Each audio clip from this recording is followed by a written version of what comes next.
Look, I want to ask you about the recession. Look, in Australia, the Treasurer says we're unlikely to go into a recession this year.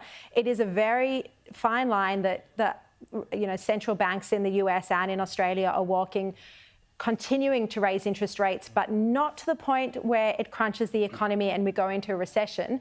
How do you think that's looking in the US and globally? And do you think in Australia we will be able to avoid a recession? Well, look, I think the best guess is that we won't go into recession. And the reason I say that is because of most of last year here in the US, everyone was saying that the US would go into recession, and it simply has not. The job market here is extremely strong. Jobless rate's about 3.5%, just like in Australia, very low. And there have also been very significant raises in interest rates here in the US. They don't seem to have affected the economy yet. So there seems to be underlying strength there. The main risk, of course, is that central banks around the world, they have this thing called credibility, and they need to get the inflation rate back to about 2%. Of course, in the US, it's about 6.5%. In Australia, it's about 7.5%. It's going to take another couple of years. And so you can expect 2025 before it's around that 2 to 3%. Are going to keep going up, and at some point, it will affect the economy, especially in Australia, where most home loans are variable rate, whereas in the US they're not. Most people have a fixed rate 30-year home loan, and so the increases in the Federal Reserve rate here don't affect households like they do back home. Yeah. Now, tax creep. This is something I want to ask you about as well. We are seeing a lot of finally wages are growing in Australia, very slightly, but there is starting to be wage growth. So you're going to have a lot of Australians who move into a higher tax bracket.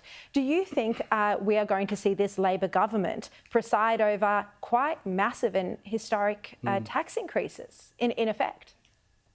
Look, it's a very good point, Sharri, and I'm just shocked actually looking at the news back home that no one's really talking about this. I mean, the fact is the tax brackets in Australia are fixed in nominal terms, and if wages catch up to the rate of inflation, which they eventually should do, I know it's quite weak right now, but if they do that, then that's going to be a massive tax increase for the federal government. And yet at the same time, they're still talking about maybe not going through with the so-called stage 3 tax cuts, which is a complete joke in my view.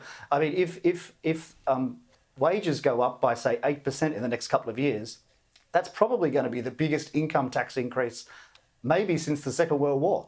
And of course, the government won't have to lift a finger. It's just going to happen automatically because the income tax thresholds aren't going to be changed.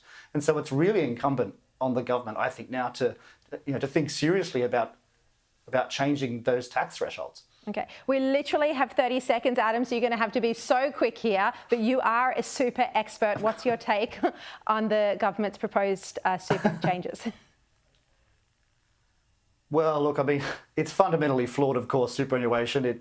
It costs taxpayers far more than it saves them in age pension. But, I know that there's this chatter back home about somehow using the money for socially useful projects. Well, I'd be supportive of that. But as long as members get to tick a box whether they want their money going into the things the government thinks are good or not. And I'm pretty sure most people won't be ticking that box. So I think that, that probably answers the question about whether or not this is going to be a popular policy.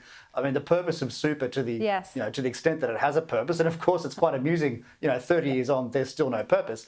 But yes, look, it should be to maximise returns for members, not for social projects. We'll have to have a longer chat about superannuation next time you're on the show, which hopefully will be next week. Adam Creighton, Thank you for staying up so late to join us. Thanks, Sharri. Talk soon.